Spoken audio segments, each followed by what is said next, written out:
E eu que descobri que sou filha do ex-patrão da minha mãe. É isso mesmo que você ouviu, filha do ex-patrão da minha mãe. Então fica nessa história até o final que eu vou te contar para você saber como foi que tudo isso aconteceu e também como foi que eu descobri essa história. Minha mãe tinha 16 anos de idade quando saiu de casa para trabalhar na casa de família.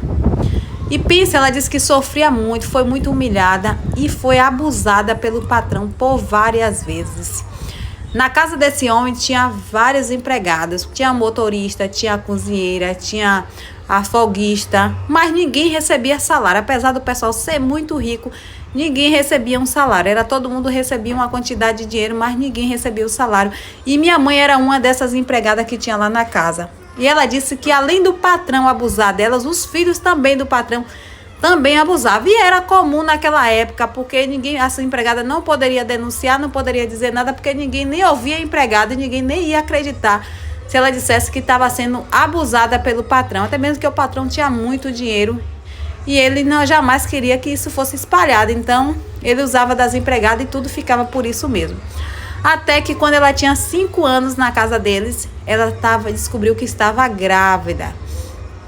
E quando a patroa dela descobriu que ela estava grávida, simplesmente mandou ela embora. Deu uma quantidade de dinheiro e levou ela, porque ela era do interior, levou ela para casa dos pais e simplesmente falou lá que ela estava grávida, mas não quis nem saber quem era o pai.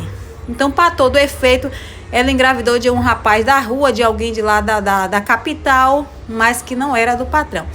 E ela, por 2 anos, ela me teve, e depois de 2 anos ela conseguiu casar, arrumou um rapaz que casou e me assumiu como filha. E além de mim, ela teve mais 3 filhos com esse rapaz, que é quem me assumiu. E também ela contou a história, mas ele não quis se meter, até mesmo porque o pessoal tinha muito dinheiro, ninguém quis se meter com isso. E quando eu já estava adulta, eu descobri essa história e aí eu quis investigar direitinho e exigi o teste de DNA.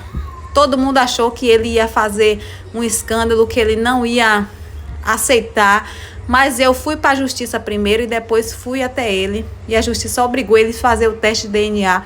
E no teste de DNA deu que eu era filha deste homem rico, cheio do dinheiro. Pense.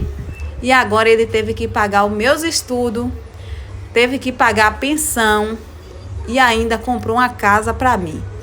Essa é a história da Janete. E eu quero saber, se fosse você, se você teria coragem de fazer o que a Janete fez, de botar o pai dela na justiça. Ela disse que eles não consideram ela como filha, mas infelizmente eles teve que pagar todos os direitos dela, que ela até hoje está de bem com a vida. E aí, o que você acha dessa história?